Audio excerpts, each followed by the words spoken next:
Minyansi tubegwawe Zizi disan le Japoni Wagbawe womi Tu l'avais pas lancé ton café? Allez, il est pile poil 10 heures. Ah bah, il est 10 heures. Bah là, je suis là à 10 heures, Jean-Pierre. Voilà, je vous mets les annonces, les frères et les sœurs. Les annonces par la vidéo, comme d'habitude. Cette semaine, on a Septembre ensemble. À partir de samedi, on a les journées du patrimoine. Donc, ça commence à 9h30 samedi matin. Il y a jusqu'à 12h30. Ensuite, il y a une pause jusqu'à 14h et on reprend jusqu'à 17h. Porter les fardeaux les uns des autres à la fin du culte, en particulier du culte du dimanche. On a un temps de prière si vous avez besoin d'un temps de bénédiction particulier. Tévi et Laurence sont disponibles dimanche après le culte pour prier pour vous. Et donc cette campagne de prière septembre ensemble pendant tout le mois de septembre, vu le nom. Et donc pour permettre à ce que la jeunesse soit bénie par les chrétiennes et les chrétiens. Merci Alain pour le fil rouge de porte ouverte. Voilà, et puis donc on va maintenant démarrer.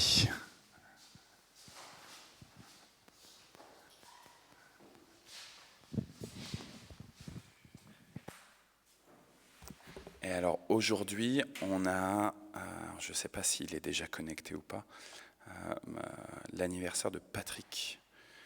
Donc Patrick a son anniversaire et Hongmi aussi a son anniversaire. Donc on a un frère et une sœur de la paroisse qui sont nés le 15 septembre. Donc on bénit le Seigneur pour tous ces moments de grâce qu'il nous fait d'avoir un an de plus, que ce soit un an charnel, là, comme c'est leur cas, mais aussi, on en parlait dernièrement, de ceux qui célèbrent les anniversaires de baptême, quand on a un an de plus dans cet acte fort qui est la reconnaissance de notre filiation par Christ en Dieu le Père. Il y a beaucoup de changements là, dans le temple, là, en termes d'installation. On n'a pas les chaises là, le couloir, les chaises. Mais on est en train de mettre en place justement ces journées du patrimoine dont je parlais tout à l'heure. Donc voilà, ça va être beau, ça va être bon de pouvoir accueillir. Je vous avoue que j'ai une petite frustration, et donc tout à l'heure pendant le temps de prière, je vous invite vraiment à prier pour ces journées du patrimoine. J'ai une petite frustration parce que la ville de Mantes-la-Jolie, elle a proposé un programme exprès en fonction de je sais pas quoi. Et on n'apparaît pas dans ce programme alors que la collégiale, la grande mosquée apparaissent. Et nous, on n'y est pas alors qu'on était indiqué depuis le mois de mai ou juin, je ne sais plus, sur le site des Journées du patrimoine. Donc on est bien indiqué, tout ça. On est dans le programme officiel des Journées du patrimoine Île-de-France, mais pas dans le programme de Mantes-la-Jolie. Donc ça veut dire juste qu'il faut que je les contacte et que je leur dise que c'est pas correct. Et le courrier de Mantes, le journal local, eh ben, ils ont repris justement le programme de la ville pour indiquer cette semaine les informations. Et du coup, eh ben, on n'est pas dedans non plus. Donc, même chose, c'est un peu dommage. Donc voilà, je vous fais part de ma frustration pour qu'on puisse prier dessus, pour qu'on soit en paix aussi, et se dire que de toute façon, c'est le Seigneur qui dirigera les pas de ceux qui pénétreront dans ce temple. L'objectif, c'est à la fois de découvrir culturellement des choses, des œuvres, mais surtout, ça va être toute la discussion. Et donc, en particulier, comme tu seras là samedi après-midi, Alain, tu seras là samedi matin, c'est vrai que moi, je veux vraiment prier pour tous les échanges qu'on aura avec les visiteurs et les visiteuses. Je vous propose de prier en ce début de célébration. Seigneur notre Dieu, nous te louons, nous te rendons grâce parce que tu es l'alpha et l'oméga de nos vies. Toi, tu étais à l'heure avant que moi j'arrive à 10h moins 1, avant que mes frères et sœurs arrivent à 9h30, 9h40. Et bien toi, tu étais déjà là avant toute chose, Seigneur. Tu étais là à minuit dans notre nuit, et tu seras là jusqu'à 23h59 avec nous. Béni sois-tu, Seigneur. Béni sois-tu de tenir nos vies individuelles, mais aussi notre vie collective. Béni sois-tu parce que tu aurais très bien pu juste être là-haut dans ton ciel, à nous regarder de loin avec toute ta puissance, ta majesté, mais tu as décidé de laisser tout cela pour venir au plus proche de nous et nous tenir dans tes mains. Et béni sois-tu pour ton Fils Jésus-Christ, qui nous signifie tout ton amour pour nous. Nous sommes tellement ébahis par un tel amour. Loué sois-tu, Seigneur. Amen. Je vous propose un premier passage biblique. Je vais aller me mettre là-bas, et c'est les béatitudes, donc dans l'évangile selon Matthieu, chapitre 5. Les béatitudes, elles réapparaissent dans l'évangile selon Luc, mais d'une autre forme, au lieu que ce soit toujours une béatitude, bienheureux sont, c'est à la fois des bienheureux, mais des aussi malheureux. Donc je ne sais pas comment on appelle ça, c'est pas des malédictions, mais des malétitudes, je ne sais pas si on pourrait dire ça comme ça. En tout cas, voilà, on va se lire les béatitudes. Je vais aller, j'ai le micro qui est là. Peut-être qu'on peut, Anta, tu lis les premières béatitudes, et puis ensuite tu donnes le micro à Alain, qui lira les suivantes, d'accord ? Ça vous va ? Je vais aller profiter.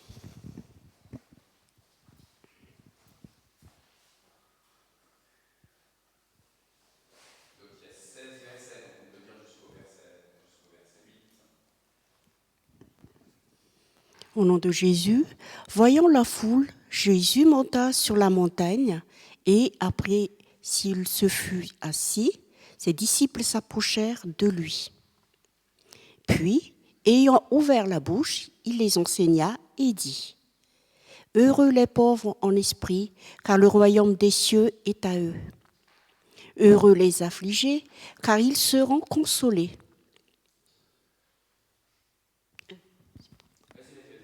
Jusqu'au verset 8.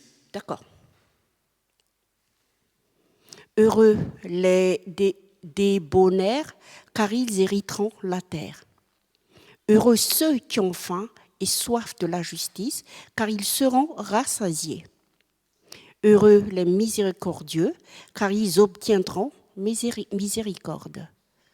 Heureux ceux qui ont le cœur pur, car ils verront Dieu.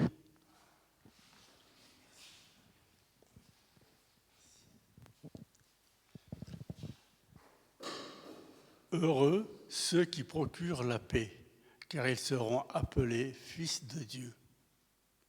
Heureux ceux qui sont persécutés pour la justice, car le royaume des cieux est à eux.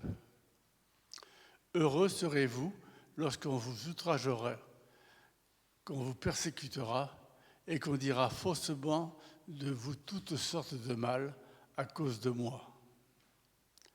Réjouissez-vous et soyez dans l'allégresse, parce que votre récompense sera grande dans les cieux, car c'est ainsi qu'on a persécuté les prophètes qui ont été avant vous. Vous êtes le sel de la terre, mais si le sel perd sa saveur, avec quoi la lui rendra-t-on ? Il ne sert plus qu'à être jeté dehors et foulé aux pieds par les hommes. Vous êtes la lumière du monde, une lumière située sur une montagne ne peut être cachée. Et on n'allume pas une lampe pour la mettre sous le boisseau, mais on la met sur le chandelier et elle éclaire tous ceux qui sont dans la maison. Que votre lumière luise ainsi devant les hommes, afin qu'ils voient vos bonnes œuvres et qu'ils glorifient votre Père qui est dans les cieux. Amen.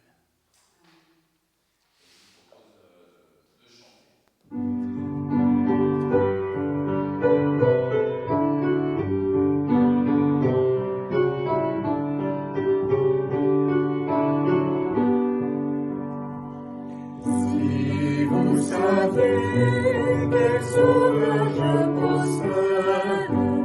Il est l'ami le plus tendre de tous. Pour moi, pour vous, il vit l'intercède. Et sur la croix, il a souffert pour nous.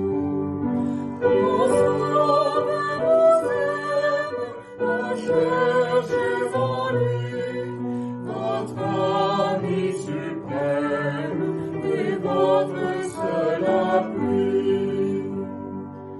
Si vous savez que nous sommes espérance, le Dieu le Père fait les hommes et les cieux, combien savoir s'égaler la souffrance et son regard rendre le cœur joyeux.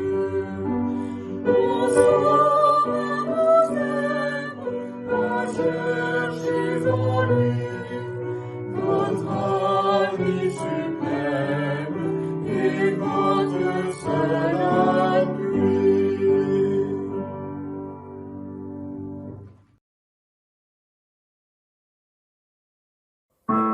Mon seul abri, c'est toi. Toujours mon cœur te chantera, car tu me délivres. Et chaque fois que j'ai peur, je m'appuie sur toi. Je m'appuie sur toi.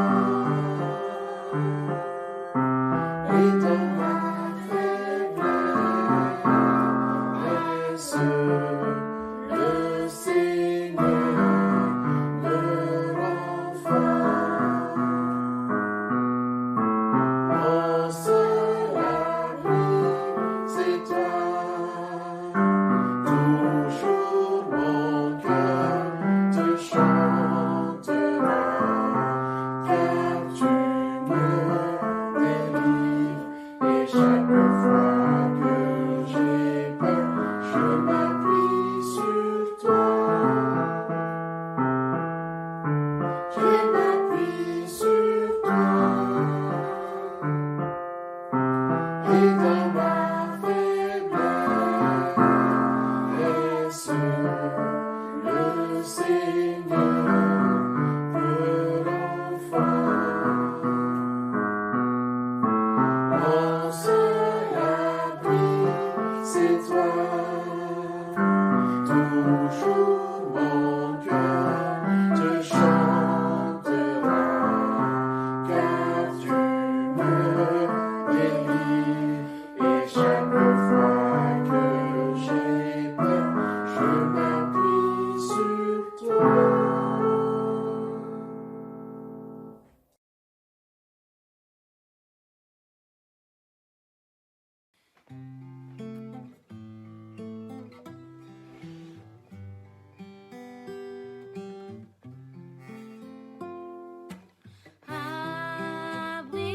Abrite-moi sous tes ailes, couvre-moi par ta main puissante,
Voilà, et on va maintenant prendre un temps pour méditer la parole de Dieu. Donc juste avant, puisque tout ce mois de septembre, on est sur la campagne de prière Septembre ensemble. Les derniers jeudis, on regardait la petite vidéo de Jeunesse pour Christ. Dimanche dernier, on a eu Jean-Pierre Debos qui nous a donné la prédication, qui n'était pas directement sur la jeunesse, même s'il se trouve qu'il est le président de Jeunesse pour Christ. Et aujourd'hui, c'est son épouse qui fait la petite méditation là, d'1 minute 30. C'est sur la thématique de la pauvreté. Donc on va regarder ça, et puis ensuite on lit le texte biblique. Jean-Pierre, tu voudras bien le lire? Donc je te laisse déjà le micro pour juste après.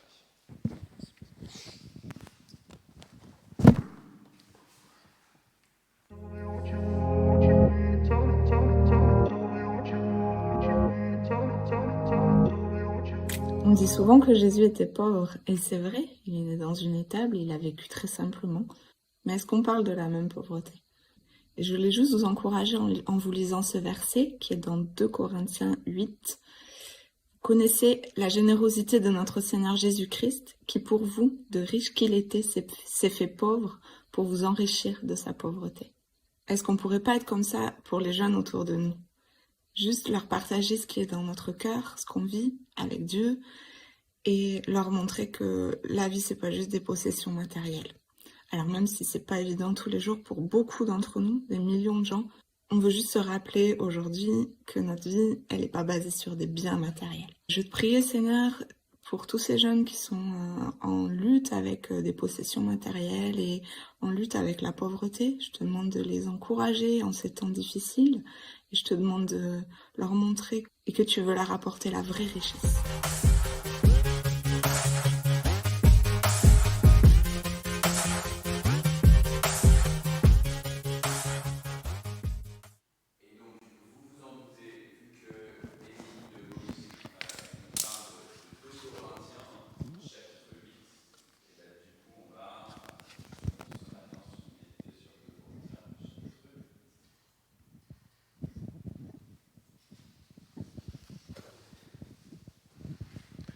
Nous vous faisons connaître, frères, la grâce de Dieu qui s'est manifestée dans les églises de la Macédoine.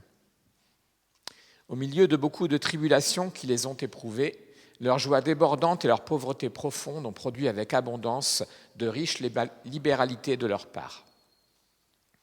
Ils ont, je l'atteste, donné volontairement selon leurs moyens et même au-delà de leurs moyens, nous demandant avec de grandes instances la grâce de prendre part à l'assistance destinée aux saints.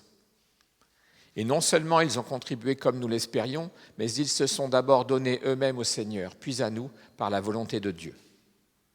Nous avons donc engagé Tite à achever chez vous cette œuvre de bienfaisance comme il l'avait commencée.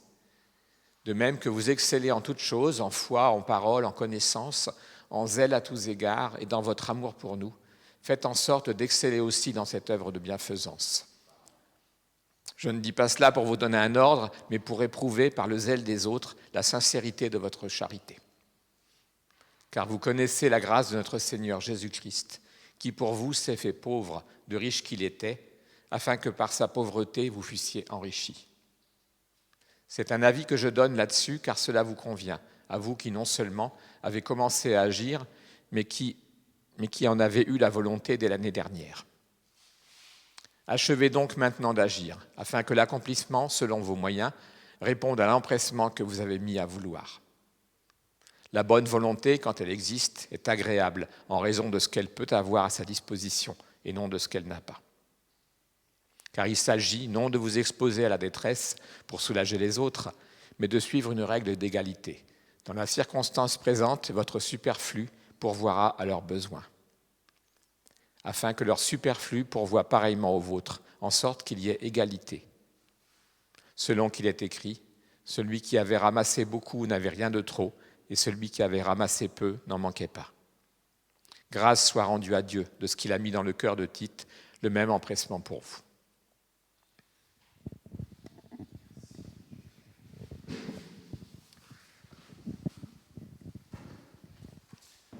Merci beaucoup.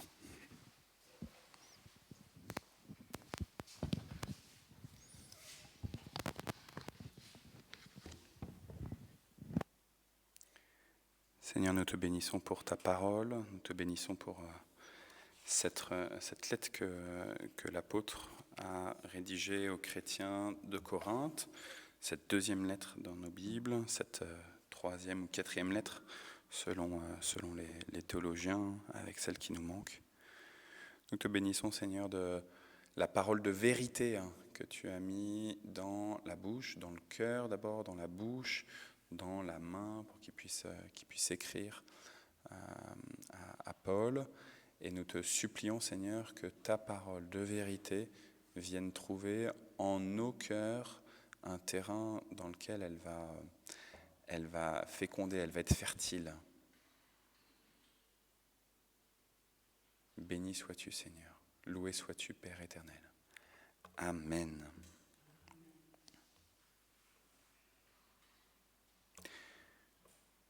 Dans le livre des Actes des Apôtres, ils nous disent que l'Esprit Saint empêche Paul et Silas d'annoncer la parole de Dieu dans la province d'Asie, et qui traversent du coup la Phrygie et la Galatie. Ils arrivent près de la Mysie et ils essaient d'aller en Bithynie. Et à ce moment-là, on est dans le chapitre 16 d'Actes des Apôtres, et à ce moment-là, il y a l'Esprit Saint, et le texte nous dit l'Esprit de Jésus. L'Esprit Saint, l'Esprit de Jésus, ne leur permet pas, donc à Paul et à Silas, de se rendre en Bithynie. Donc ils traversent la Mysie, ils vont jusqu'au port à Troas, et alors Paul il reçoit un songe, il voit un homme macédonien, donc dans cette partie de la Grèce, ils étaient avant en Asie, donc ce qui correspond à la Turquie, donc il voit un homme macédonien qui est debout et qui demande à Paul, il lui dit « Passe en Macédoine et viens nous aider ». Et du coup, tout de suite après, l'auteur des Actes des Apôtres, là, il change, au lieu de parler de Paul et Silas, il dit « Et tout de suite après, nous cherchons à aller en Macédoine ». Et donc on comprend que Luc, l'auteur des Actes, il est avec Paul et Silas à ce moment-là. Être attentif à ce que l'Esprit Saint guide et réoriente. Des fois, on veut aller là, mais là, il a reçu dans un songe, Paul, et il a osé le partager. Il a osé le partager avec ses compagnons. Et alors, est-ce que Paul, il était un meilleur chrétien? Je ne sais pas. Est-ce qu'il avait une verve pour engager plus les autres? Je ne sais pas. Toujours est-il que là, ensemble, ils comprennent que l'Esprit de Jésus, l'Esprit Saint, l'Esprit de Dieu leur demande d'aller en Macédoine. Pourquoi je vous parle de la Macédoine? C'est évidemment parce que Paul, dans cette seconde lettre aux Corinthiens, merci Jean-Pierre de ta lecture, il nous parle des Macédoniens. Et c'est intéressant parce qu'il parle aux Corinthiens des Macédoniens. Les Corinthiens qui sont aussi, Corinthe, c'est une ville grecque. Et à cette époque où Paul il intervient, qui est aussi l'époque de Jésus, même si c'est quelques années après, il y a beaucoup de combats entre les différentes villes, les différentes régions grecques. Le cas typique, on va avoir là dans quelques mois, on va avoir le tournoi de foot, le mondial de foot, mais on le voit quand il y a les Jeux Olympiques, il y a des grands combats comme ça au niveau sportif, et on le sait bien, il y avait ces Jeux, je n'ai pas envie de dire olympiques, mais ces Jeux sportifs, ces grands Jeux sportifs dans tout l'Empire grec qui se sont poursuivis dans l'Empire romain, notamment les Jeux d'Olympe, les Jeux olympiques, mais à Corinthe, là où se trouve cette communauté à laquelle Paul écrit, il y avait aussi des jeux qu'on appelait les jeux isthmiques, puisque ça correspond à l'isthme de la Grèce. Donc Paul, il est incarné dans un monde particulier, il voit les conflits qui peuvent exister entre les nations, entre les régions, entre les villes, qui sont, pour nous aujourd'hui, on dirait c'est du sport, c'est pas bien grave, mais qui à l'époque sont beaucoup plus importantes en termes de notoriété et du coup en termes d'appel pour faire venir des commerçants, pour faire venir une économie, pour faire venir une prospérité, une richesse. Et il va utiliser ce qu'il perçoit de la réalité du monde et de ces combats-là pour proposer aux Corinthiens de faire preuve de plus de charité, à l'exemple des Macédoniens.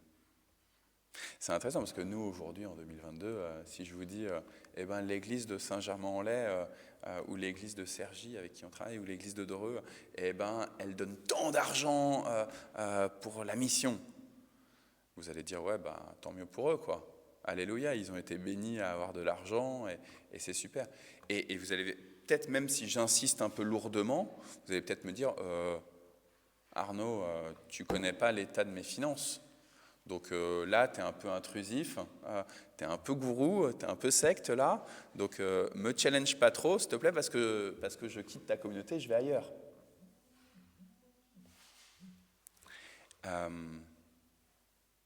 Pourtant, Paul, là, il s'adresse à la communauté de Corinthe et il leur dit, regardez ce qu'ils ont fait. Et heureusement pour nous, Paul, il a un peu d'égard, il dit, mais attention, je ne vous donne pas un ordre. Je ne vous donne pas un ordre. Je ne suis pas là pour vous dire pile poil comment vous devez vous comporter, agir, mais je vous expose un petit peu ce qui se passe autour de vous. Et après, je vous encourage à voir en conscience comment est-ce que vous devez vous comporter en tant que chrétien. Paul, d'ailleurs, il ne dit pas là, vous devez donner votre dîme. Il ne dit pas, vous devez donner 10% de vos revenus. Il ne dit pas, vous devez donner tous vos revenus, comme la communauté de Jérusalem. La communauté de Jérusalem, quand elle s'est constituée, ils se sont dit, bon, allez, Jésus, il revient bientôt. Hop, on vend tout ce qu'on a, on met tout ensemble, on vit ensemble en communauté. Et puis, arrivera ce qui arrivera. De toute façon, le Christ, il va revenir.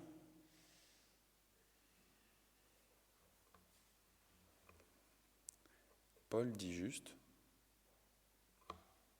soyez vrais, soyez sincères, soyez fidèles, prenez acte de votre engagement en Christ.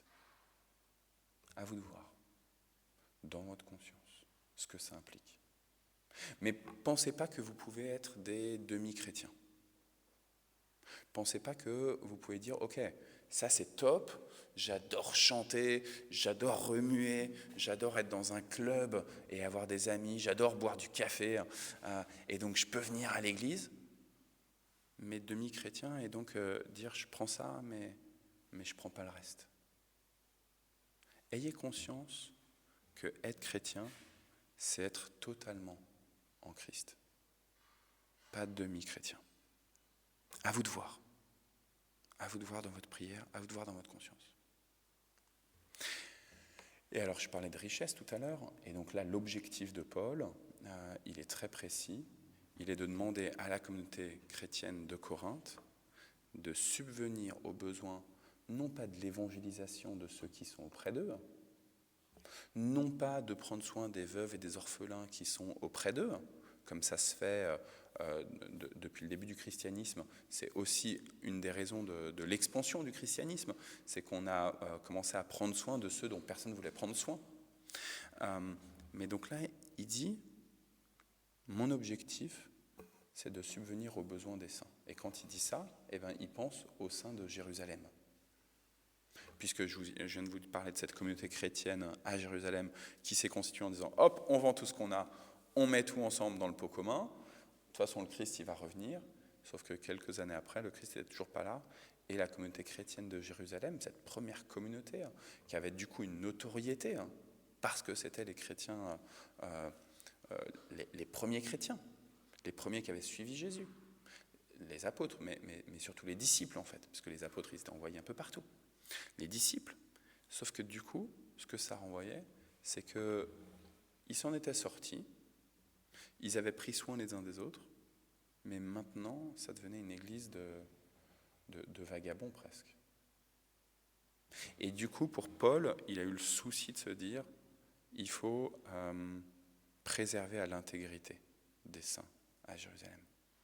Et donc, moi, dans ma mission d'annoncer l'Évangile dans tout le bassin méditerranéen, eh ben, j'ai à cœur de continuer de soutenir ces chrétiens jérusalémites. Et donc là, ce que Paul demande, c'est pas simplement de subvenir aux besoins de la communauté chrétienne de Corinthe, de faire en sorte qu'il y ait un beau bâtiment, qu'il y ait des belles expositions pour des portes ouvertes ou je ne sais pas quoi, mais de dire, on va s'encourager les uns les autres pour participer à la prise en charge de ceux qu'on ne connaît même pas, mais qui sont des frères et des sœurs. Et il y a ce passage qui nous est donné. Alors je vais juste reprendre ce que j'étais chez Acte 16, là, juste avant. Donc je reprends dans 2 Corinthiens, chapitre 8. Hop. Voilà.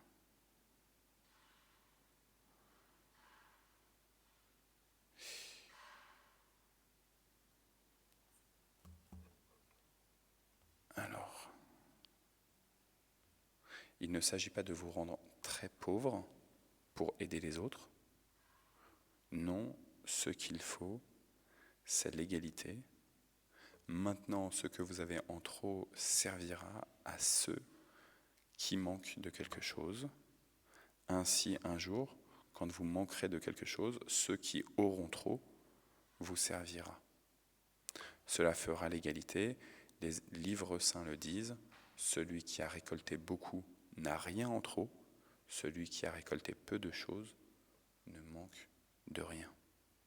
Donc vous voyez, Paul, il pense tout de suite au fait que prends conscience dans ta vie, là, aujourd'hui, du fait qu'il y a des chrétiennes et des chrétiens qui peut-être autour de toi ont besoin de ton assistance, parce que tu as en fait suffisamment. Peut-être que tu dois prendre conscience aussi que tu n'as pas suffisamment. Que peut-être que tu es dans l'autre situation, celle d'être justement dans une étape de ta vie où tu es en situation de pauvreté. Et dans ce cas-là, eh ben, il est important que tu puisses aussi tendre les mains, non pas vers le monde, mais vers la famille que Dieu t'a donnée, la famille en Christ. Parce que derrière, l'objectif de Dieu, c'est de faire en sorte que ses enfants prennent soin les uns des autres. Dieu donne en suffisance pour que tous puissent avoir de quoi se nourrir. Et évidemment, en parlant de nourriture, eh ben, ça vous rappelle, j'imagine, en tout cas moi ça me le rappelle, la manne dans le désert. Alors, évidemment. Et le fait que Dieu, à chaque fois, dans le désert, il a donné jour après jour, et même la veille du Shabbat, eh bien, il donnait le double, il donnait en suffisance pour que tout le monde en ait. Et que au début, quand ils ont été un peu cupides, un peu avides de posséder plus, ce qui malheureusement nous guette tous, cette avidité, et ben finalement Dieu a permis à ce qu'il y ait de la pourriture sur cette manne, qu'elle ne soit plus bonne à consommer. Et juste pour dire, vous en faites pas. Vous allez tous avoir et vous allez tous partager les uns avec les autres. Ça va aller. Ça me rappelle d'ailleurs aussi, avant l'épisode dans le désert, quand il y a les règles qui sont données pour Pâques, pour la sortie d'Égypte, et avec les agneaux sur lesquels on doit mettre du sang, on doit prendre le sang des agneaux, mettre sur les linteaux des portes pour éviter que l'ange de la mort ne vienne tuer le fils aîné. Et ben, il nous est proposé que les familles prennent soin les uns les unes les autres. Et que ceux qui peuvent pas forcément avoir un agneau à égorger, un animal à égorger pour mettre le sang sur le linteau des portes, eh ben, ils puissent compter sur le reste de la famille en Dieu, donc là le peuple juif. Je pense qu'aujourd'hui, et moi en tout cas ça m'encourage beaucoup, ça me stimule beaucoup ces paroles-là, et peut-être qu'on peut partager dessus. On a un peu de temps. Moi ça me questionne beaucoup par rapport au fait qu'aujourd'hui j'ai l'impression qu'on est dans un temps où c'est moi et mon Dieu, quoi. Je suis là, je prends ma Bible, je prie, je fais mes petits trucs, mais je suis un peu déconnecté du reste. Moi, par exemple, c'est vrai que quand je prends mon temps avec Dieu, eh ben, je le partage le matin en particulier, je le partage peu avec les enfants et avec Isabelle. Ce qui ne veut pas dire qu'on n'a pas d'autres moments ensemble avec le Seigneur, mais quand c'est le matin, eh ben, c'est juste moi et mon Dieu. Et je ne sais pas si c'est mauvais, si c'est acheté. Je pense que en tout cas, moi, je le vis à l'heure actuelle comme ça. Mais j'ai l'impression que aujourd'hui, la société, elle est très individualiste, très égoïste, avec des individualités, mais que dans le christianisme, finalement, on est pareil, quoi. Or, là, Paul nous dit, sois attentif au reste des membres de l'Église universelle. Donc là, les chrétiens de Corinthe, prenez soin de ceux de Jérusalem, et que vous soyez non pas jaloux de ce que les Macédoniens y donnent, de ce que vous ne soyez pas envieux, de ce que vous ne soyez pas à dire « ah, mais en même temps, eux, ils ont plus, donc c'est plus facile pour eux, etc. » de vous déculpabiliser comme ça, mais au contraire que vous soyez encouragés par la croissance qui est produite chez les autres. J'ai pas pu. Donc, la réalité, pour moi aujourd'hui, elle est de prendre soin et regarde ce qui se passe à droite, à gauche, chez les chrétiennes, chez les chrétiens, pour t'encourager, quoi. En tant qu'individu, être ouvert sur le reste de l'Église de Dieu. Je ne sais pas. Moi, c'est quelque chose qui me parle, mais peut-être que il y a d'autres choses qui vous parlent. Aussi peut-être par rapport sur le verset très précis qui était cité par Émilie. C'était...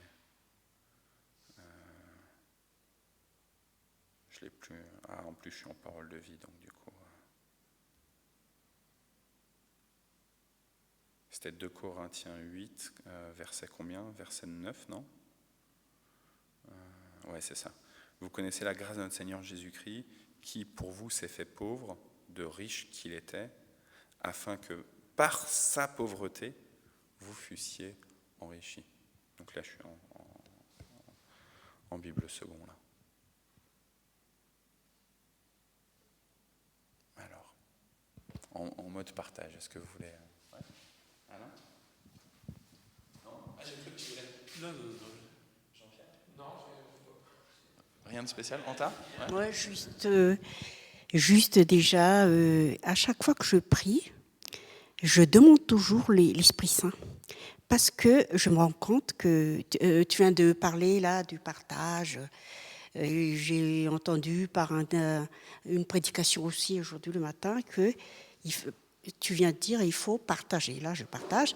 Mais c'est surtout que on n'est vraiment pas parfait, on se rend compte de plus en plus qu'on est vraiment, en écoutant la parole de Dieu, tu te rends compte que tu n'es vraiment rien, que tu es vraiment un pécheur, que tu as besoin de l'Esprit Saint à chaque fois. Et j'implore tous les jours son Esprit Saint qui puisse m'aider, même à parler à mes enfants, parce que j'ai du mal, parce que je suis bloquée dès que... Moi, je parle à ma fille et tout, et elle a beaucoup d'arguments. Et je dis, ah mon Dieu, donne-moi ton esprit que je puisse trouver les mots. Mais des fois, c'est très difficile. Et des fois, je me tais. Je dis, pour pas que je dise pas des bêtises, mais pour pas enfreindre peut-être quelque chose de Dieu ou quoi, je me tais. Mais j'ai envie.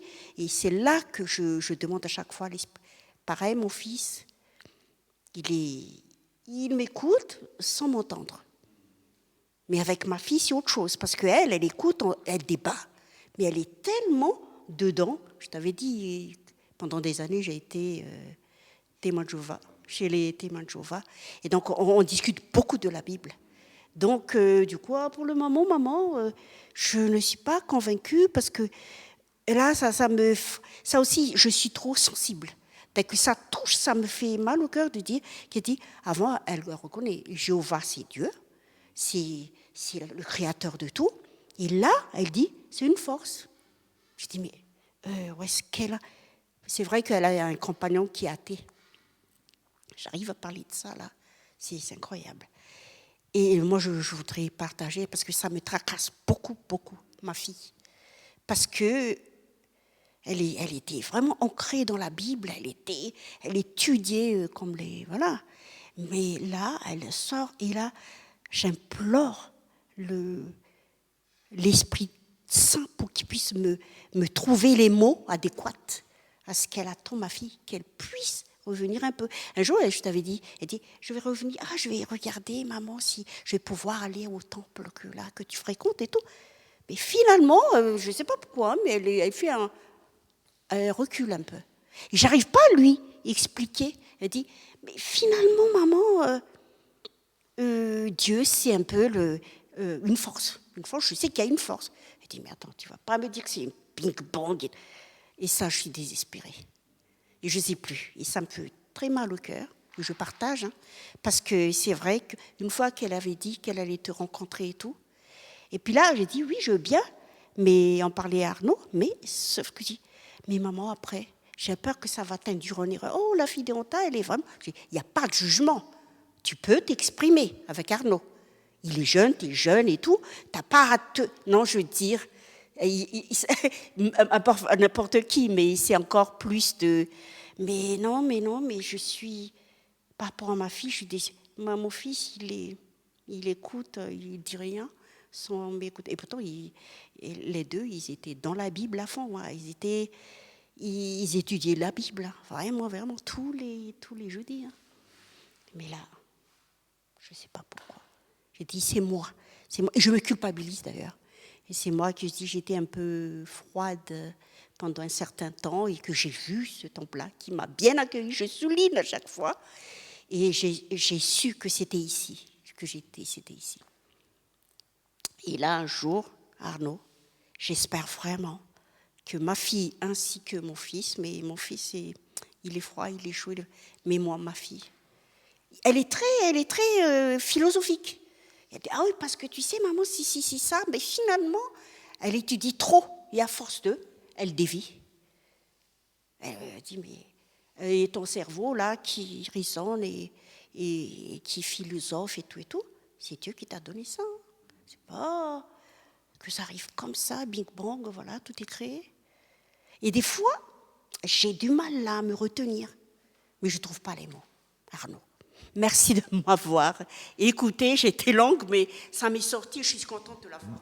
Amen, amen. En fait, je pense que, moi, tu vois, ce que je trouve très encourageant, c'est que tu dises, Dieu, j'ai besoin de ton Esprit Saint pour savoir comment écouter, quelle posture adopter et quoi dire. Parce qu'au final, le salut de ta fille ne dépend pas de toi. C'est pas toi qui vas sauver ta fille, ni ton gendre. Tu vois, c'est-à-dire que Dieu, il peut t'utiliser pour apporter des paroles de salut, mais il peut utiliser aussi d'autres personnes. C'est pour ça tout à l'heure qu'on parle de toute la communauté. Là, tu dis Arnaud, le pasteur, mais en fait, il peut y avoir d'autres personnes encore, tu vois, d'autres chrétiennes et chrétiens. Mais parce que voilà, on se connaît. Mais Dieu, en fait, il va utiliser plusieurs ouvriers pour permettre de ramener ces enfants à lui. Et en fait, je pense que c'est toujours une tentation pour nous de dire ouais, vraiment, moi je me focalise sur une personne et j'attends son salut pour cette personne-là, etc. Et je pense qu'il faut prier, tu vois, pour ça. Mais je pense que Dieu, il fait exprès d'utiliser plusieurs personnes pour apporter le salut à quelqu'un, pour justement que ensuite on ne soit pas juste lié à cette personne. Tu vois, que la personne qui soit sauvée, elle puisse pas se dire ah, c'est grâce à Jean-Pierre que je suis sauvé, tu vois. Et du coup, tu vois, comme si j'étais un boulet pour Jean-Pierre parce que du coup il est responsable de moi parce qu'il m'a sauvé, et du coup moi je suis accroché à lui, alors qu'en fait on est appelé à être accroché à Christ et à Christ seul. Et donc je pense que dans l'économie de Dieu, dans la manière dont Dieu il a pensé son œuvre de salut, il a mis Christ, c'est-à-dire que c'est en Christ et en Christ seul qu'on est sauvé. C'est par la mort de son Fils Jésus-Christ qu'on est sauvé, et de son Fils unique.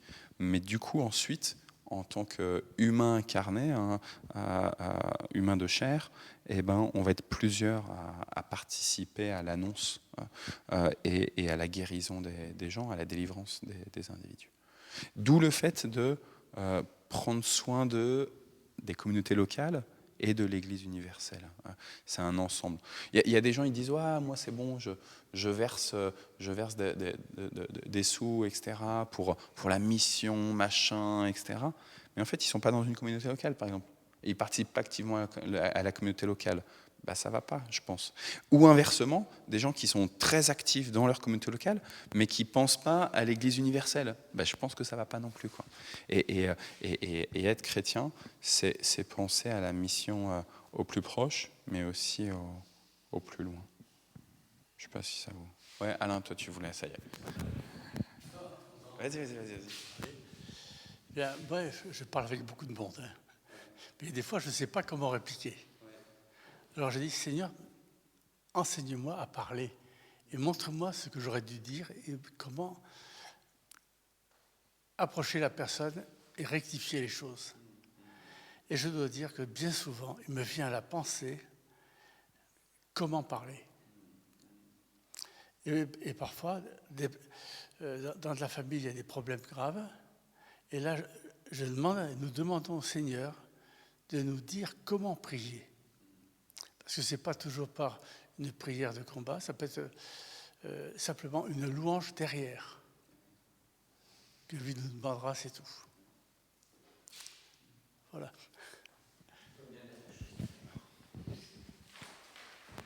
C'est pas directement lié à la pauvreté, mais ça rattrape un peu ce que tu parlais de prière personnelle, etc.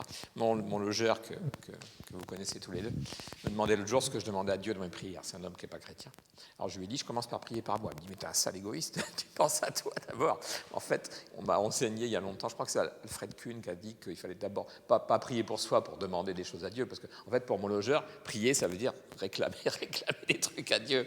En fait, moi, c'est Alfred Kuhn, voilà, ça me disait, non, il faut se mettre bien en règle devant Dieu pour mieux savoir comment prier pour les autres. Donc je commence par prier par moi, pour moi, pas pour obtenir des choses, mais pour savoir comment mieux prier. Toi qui demandais comment prier. Et prier pour soi, c'est aussi l'acte de contrition, de repentance. Bien sûr. C'est-à-dire dire, tu vois, demander à l'Esprit Saint de venir nous enseigner à parler aux gens, etc. Mais il faut juste que l'Esprit Saint, il ait de la place en nous. Sauf que l'état de notre péché fait que souvent l'Esprit Saint n'a pas beaucoup de place, quoi. Et donc d'abord, la prière personnelle dont parle Jean-Pierre, c'est aussi dire, Seigneur, là, j'ai fait des bêtises, donc je me décharge d'abord, et puis je te demande et ensuite je te demande.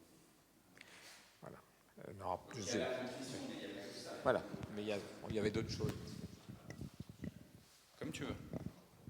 Ok. Donc voilà, en tout cas, cette question de la pauvreté. Et puis, évidemment, il y a la pauvreté matérielle, et puis la pauvreté psychique, spirituelle. Alain vient de parler aussi de la prière de combat. Et il se trouve qu'il y a des gens, ils sont dans un combat dans leur tête, dans leur esprit, et qui fait qu'il y a une vraie pauvreté en fait. C'est les conséquences de ce combat-là. Et il y a des personnes, tu parlais pour ton fils, tu as le sentiment qu'il est sourd, quoi. Il se trouve que dans la Bible, justement, Jésus, il est venu guérir des personnes qui sont sourdes. Il leur redonne la possibilité d'entendre. Des personnes qui ne voient plus ou qui n'ont jamais vu, de pouvoir voir. Des personnes qui étaient... Tu te souviens de ce que tu vas dire ?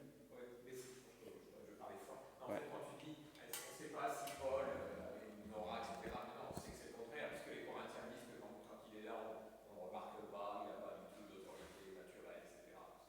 On sait que c'est l'inverse. Et c'est toute la question même, vous savez, Paul, il dit qu'à plusieurs reprises, régulièrement, il a demandé à Dieu de lui enlever son écharde dans la chair. Il explique jamais ce que c'est que cette écharde. Beaucoup de théologiens, de pasteurs, de prêtres, etc.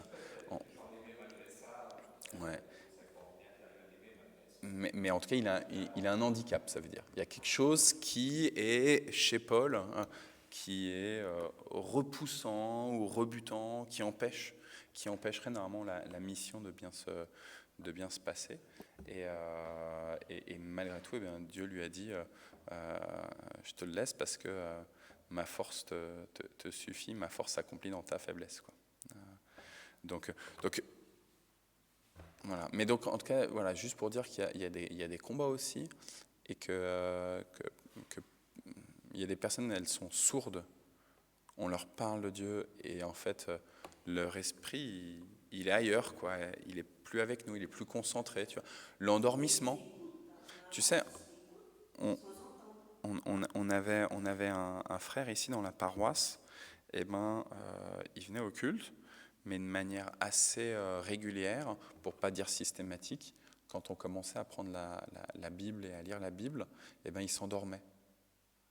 Ici, là, dans le culte, tu vois. Il avait un esprit d'endormissement.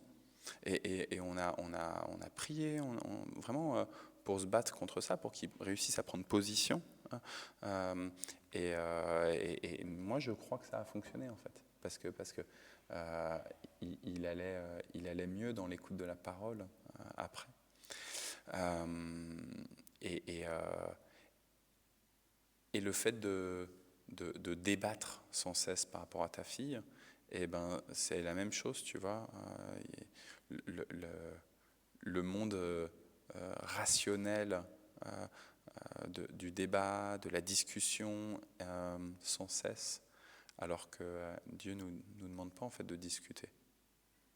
Il nous dit voici je viens, tu vois. Voici je viens. Et ça ne veut pas dire qu'il ne faut pas débattre, hein. Je ne dis pas qu'il ne faut pas avoir des arguments et des choses comme ça. Mais si tu veux, aujourd'hui, le malin, il s'amuse à faire qu'il y ait des arguments, des contre-arguments, des contre-arguments, et ainsi de suite. Et on apprend ça à l'école, thèse, antithèse, synthèse. Tu vois. On apprend dès le plus jeune. Non, mais je pense que c'est aussi des bonnes choses, tu vois, de ce qu'on peut apprendre. Mais il faut aussi savoir que c'est l'esprit du monde qui nous enseigne ça. Dès la primaire, les enfants, ils apprennent à débattre. Et il y a quelque chose de juste dans le débat. Mais il y a aussi quelque chose qui est mensonger, qui est faux, et surtout qui éloigne de la simplicité du royaume de Dieu. Le royaume de Dieu, c'est un royaume simple. C'est un royaume simple, le royaume de Dieu.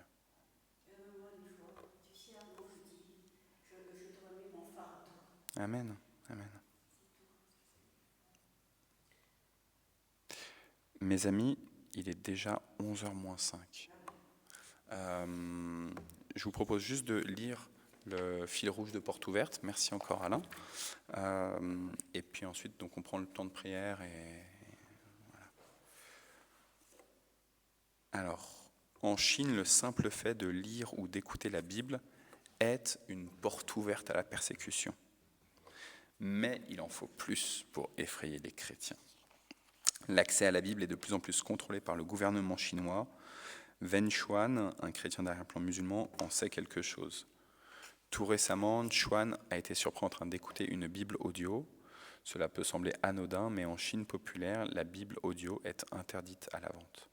C'est pourquoi Chuan a été arrêté, interrogé et détenu par la police. Mais les policiers n'en sont pas restés là. Ils en ont profité pour procéder à un coup de filet sur l'église locale. Plusieurs compagnons de Chuan ont été emprisonnés de 1 à 5 journées. Parmi eux se trouvait un couple, Xiao Li et Xiao Mei. Les 2 chrétiens ont été interrogés, le ton s'est durci, les autorités locales ont menacé le couple de licenciement. Mais Li et Mei ne se sont pas laissés intimider. Cela ne nous fait pas peur. En tant que chrétiens, nous n'avons rien à nous reprocher.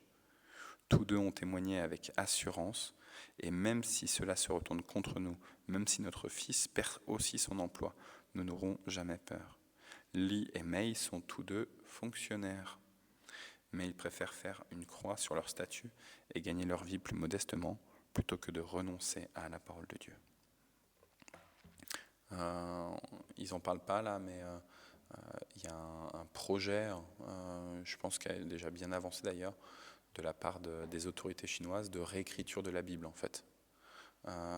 Donc en Chine, ils accepteront d'avoir des Bibles officiellement, mais que si elles sont réécrites pour correspondre plus à l'idéologie communiste chinoise.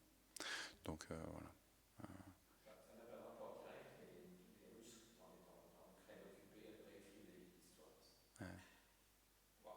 Ouais.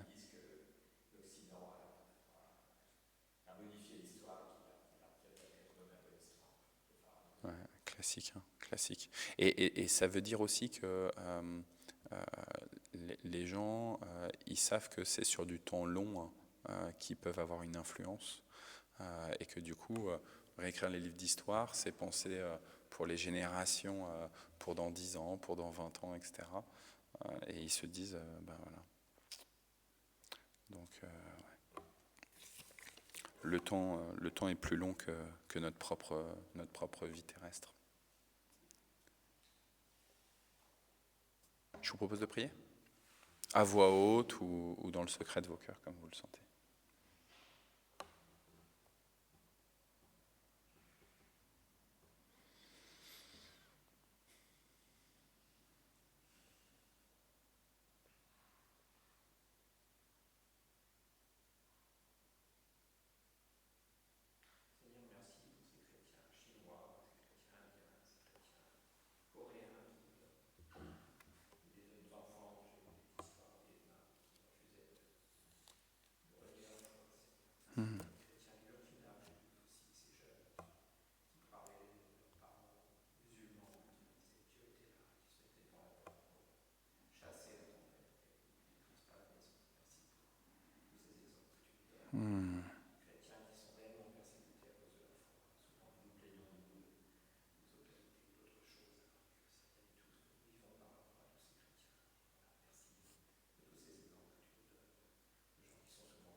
Seigneur, nous te supplions pour tous ceux qui se rendent compte de leur pauvreté spirituelle,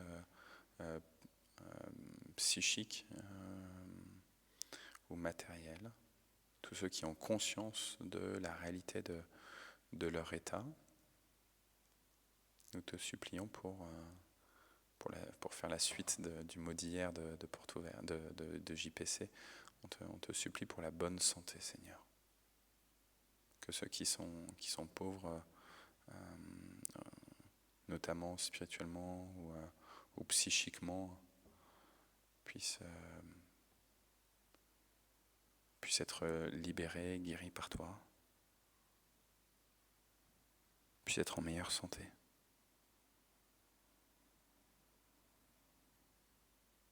On te bénit, Seigneur, pour tous ceux qui se rendent compte de l'emprise que peut avoir sur eux les soucis matériels et qui te les confient, Seigneur. On te supplie pour nos propres soucis matériels.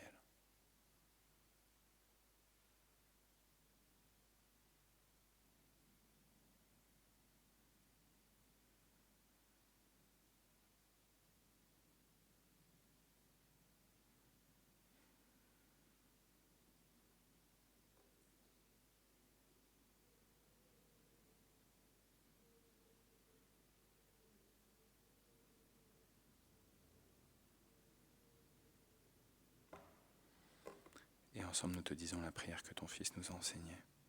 Notre Père qui es aux cieux, que ton nom soit sanctifié, que ton règne vienne, que ta volonté soit faite sur la terre comme au ciel.